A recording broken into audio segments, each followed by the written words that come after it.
Ek groet u in die wonderlike naam van Jesus en ons is by sessie 22, Hooglied 7, vers 10, vanaf vers 10. Nou, in vers 10 sê sy, ek is my beminde sin en sy begeerte is na my. In hierdie stelling sien ons 'n neergelegde lewe, sy is oorgegee en wag net op die impulses van die Heilige Gees. Paulus sê in 1 Korintiërs 6, vers 20 tot 23, want julle is duur gekoop. Verheerlik God dan in julle liggaam en in julle gees wat aan God behoort. Vers 23 sê, julle is duur gekoop, moenie slawe van mense word nie. 1 Korintiërs 6 vers 19 sê, of weet julle nie dat julle liggaam 'n tempel is van die Heilige Gees wat in julle is, wat julle van God het nie, en dat julle nie aan julself behoort nie. Hier sê sy in hoofstuk 7 vers 10, ek is my beminde sin, en sy begeerte is na my. So hier weer sy tot die ontdekking gekom, dat sy nie meer aan haarself behoort nie. Dit is baie anders as in hoofstuk 2 vers 16, daar het sy gesê, my beminde is myne, en ek is syne. Dit is hierdie selflewe wat altyd op die voorgrond wil wees, waarin die Here eers moet werk, sodat sy haar afhanklikheid van die Here kan raak sien en aan hom oorgee. Sy het al begin draai in hoofstuk 6 vers 3, daar het sy al gesê, ek is my beminde sin en my beminde is myne, maar hier in hoofstuk 7 vers 10, is hy oorgegee, volkome oorgegee. Haar visie is Christus en sy vrug vloei uit haar uit. Dit is so noodsaaklik dat ons sal toelaat dat die Here ons sal stroop van hy selflewe van ons. Dit is dan wanneer hierdie maagd die mees bruikbaarste gaan word.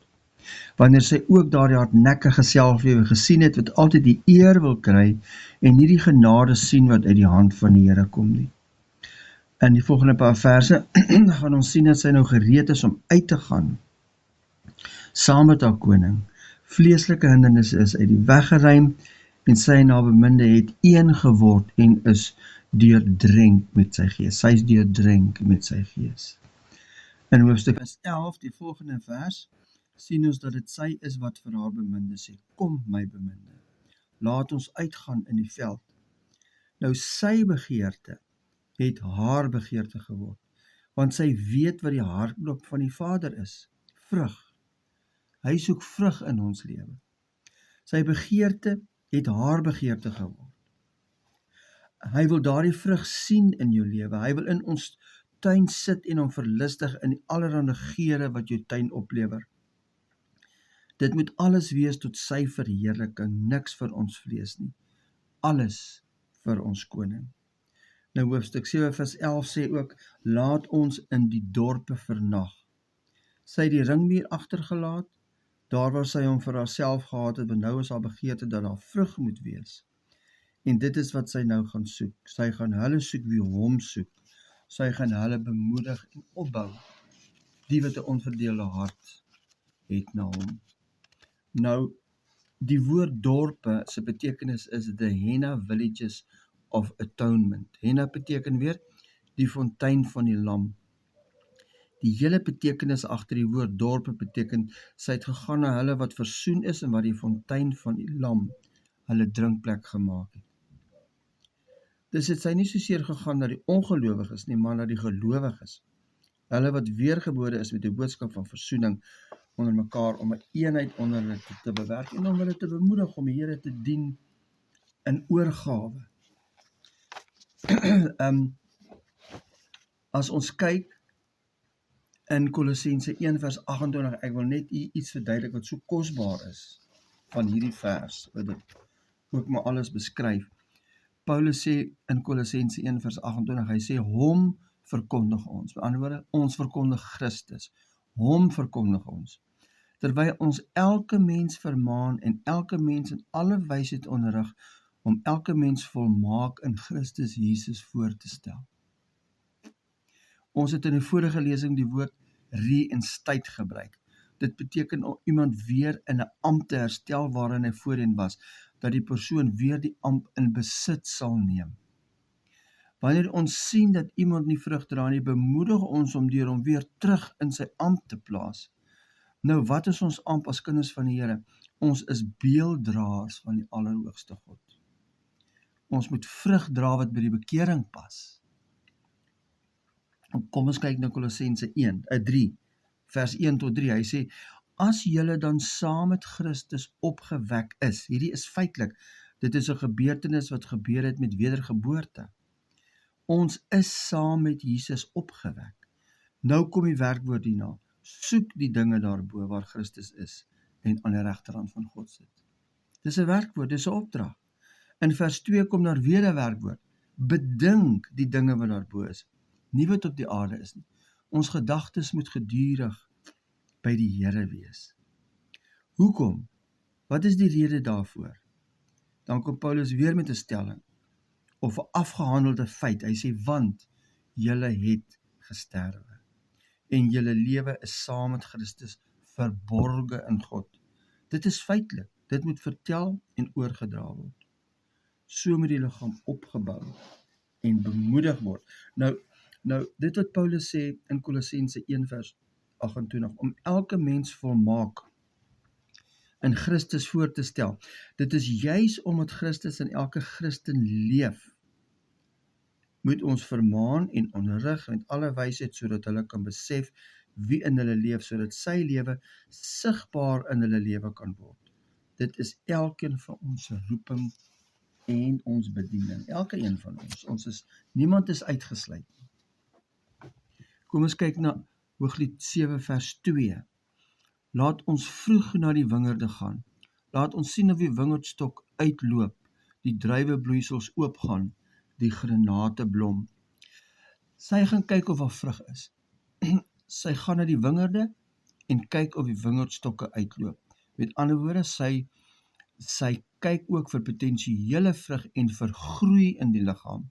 Sy kyk of die druiwebloeisels oopgaan. In hierdie tydste van groei, wanneer die bloeisels wys, is dit nodig om die regte voeding te gee, sodat hierdie bloeisels nie verwelk nie, maar wel oopgaan om volle vrug te verseker.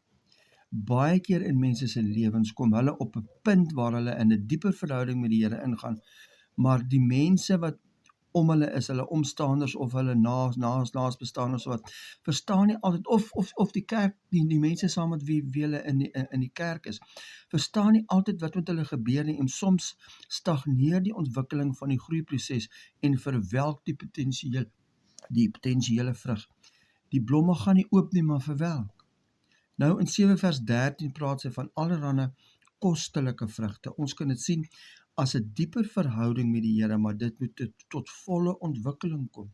Ook kan ons dit sien as openbaringe van die Heilige Gees wat ons ontvang, wat die ontwikkeling veroorsaak. Maar as daar iemand is wat jou kan lei en onderrig in hierdie ontwikkelingsproses, raak die proses nie vertraag nie, as gevolg van die feit dat iemand jou leer. Maar as niemand jou leer en wys en jou help nie, dan is dit as gevolg van 'n lack of understanding, soos die Engelse woord mag gebruik, dat jy weer terugsak en jy dink, ja, want dit is 'n bietjie te. Ek weet nie of ek die Here so moet dien nie. Dis te. Nee, ons moet ons hele lewe aan hom afgee en oorgee. Ons moet alles vir hom oorgee. Ons moet hom elke dag in ons lewe innooi. Ons moet elke dag met elke faset van ons lewe moet ons hom deel maak. Al die files, die laers van ons siel oopmaak. Hy moet weet wat daar aangaan. Ook die granate wat blom se betekenis is 'n baie diep verhouding. Hierdie beminde was soos 'n oop granaatskei voor haar koning. Hy het alles geweet wat in haar lewe aangaan. Dit spreek meer van 'n emosionele onstuimigheid en ontwikkeling in jou emosionele wêreld. Sy het deur hierdie proses gegaan en verstaan hoe om hierdie tipe mense te onderrig. Onthou, soms kry ons baie sensitiewe mense, maar sy verstaan hulle en kan hulle in hulle verhouding met die Here help en onderrig. Party mense wat veronderstel is om ander te onderrig, is soms baie hard en hardvogtig en het nie tyd vir sulke emosionele persone nie. Maar die Here het tyd vir almal en het haar juis uit haar ringmuur van emosionele ervarings uitgehaal, en sy weet hoe om met sulke mense te werk. Sy weet hoe om hulle te vestig in die evangelie, in Paulus se evangelie. Kom ons kyk na die laaste reël van vers 12. daar sal ek u my liefde gee. Hier is 'n diep verborgenheid hier weggebere. Daar sal ek u my liefde gee. Die hele werk van die transformasie wat in hierdie vrou gedoen is 'n liefdeswerk. Alles wat in haar ingebou is gedoen uit liefde uit. Al hoe sy haar liefde vir hierdie beminne kan teruggee, is om die vrug uit te leef van hierdie liefdeswerk wat in haar gedoen is. Die koning het haar in 7 vers 6 genoem, o liefde. Dit is iets wat sy geword het. Dit is iets natuurliks wat nou uit haar uitvloei. In 7 vers 13 gee sy hierdie liefde terug aan haar koning. Daar staan, die liefdesappels gee geur. Aan die ander woorde, sy gee iets terug wat in haar ingebou is. En by ons deure is allerlei kostelike vrugte, vars en oud. Met ander woorde, ons deure is haar woning, haar innerlike lewe, haar innerlike mens. Vars is wat die Heilige Gees vir haar nou openbaar, en oud is wat die Heilige Gees al in die verlede aan haar geleer het. Nou, baie keer as ons voor mense staan, met mense praat, dan kry ons net daar waar ons met hulle praat, nuwe revelation, dit het al baie met julle ook seker gebeur. En jy wil vir iemand iets sê, maar jy weet nie altyd wat om te sê nie, maar as jy daar kom, dan neem die Heilige Gees net oor, dis daai varsheid van sy Gees. En die oud is wat hy al in jou lewe ingewerk het, getuienisse wat jy kan gee, wat die mense kan opbou en bemoedig. Nou hierdie proses van transformasie kom van lankal af, maar ook bly dit vars. Dit hou nie op, dit is 'n gedurende proses totdat hy ons gaan kom haal. Maar soos dit sy hierdie mense bedien, kom hierdie vrug na vore in 'n natuurlike vorm. Dit is nie iets wat sy geleer het nie. Nee, dit is wat sy geword het. Dit is wat sy is, omdat sy vanuit haar nuwe lewe leef.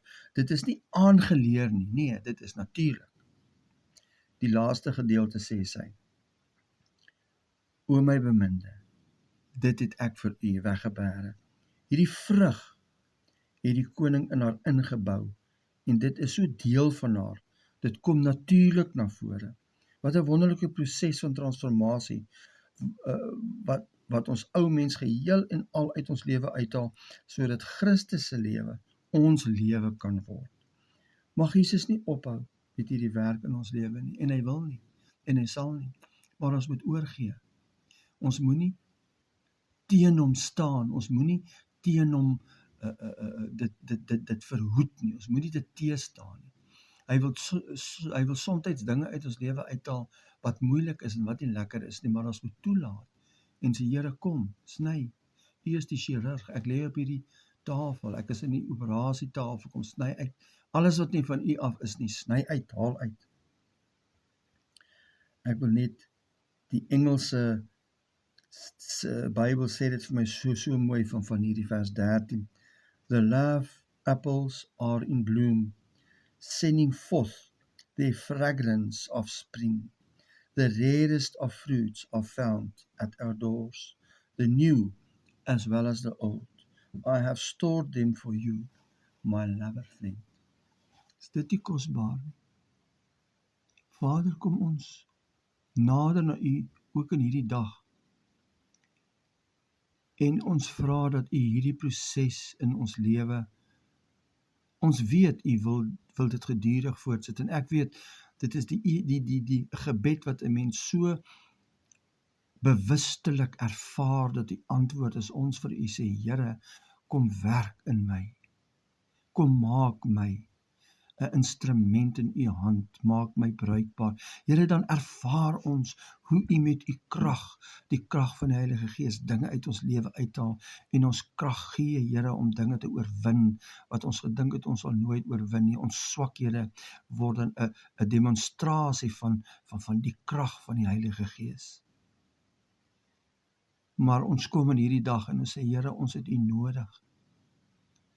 Ons het u nodig dat u vir ons sal geheel en al gees, siel en liggaam sal heilig en reinig. Dankie wat in ons gees gebeur het, Here. Dankie dat u met daai proses klaar is, want dis wat u leef, dis wat u is, dis wat u lewe is, en dat ons vanuit daardie lewe wat in ons gees is, sal ons van daai lewe uit leef en 'n demonstrasie wees na buite toe.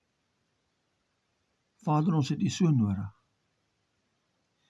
Kom in hierdie dag en kom gee vir ons openbaring, en kom wys vir ons, Here, wat U vir ons in plan het.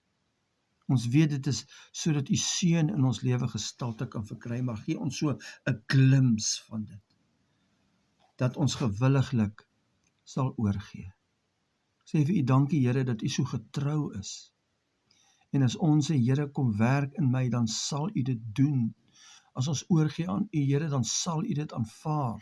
Dit is wie U is, Here. U is ons skepper, en ook die skepper van hy nuwe skepsel. Die Heilige Gees skep daai nuwe skepsel, Here. U sê ons is, die ou dinge het verbygegaan, kyk, alles het nuut geword, en U maak in ons lewe alles nuut. Ook ou dinge in ons lewe wat so lank vassit hier in ons emosionele emosiewêreld, Here, kom U en U genees dit met U Heilige Gees. En ons sê vir U dankie daarvoor. Ons aanbid U, Here, U is ons koning Vader. Dankie vir Jesus. Dankie dat hy sy lewe vir ons gegee het. Ons bid dit in sy wonderlike naam.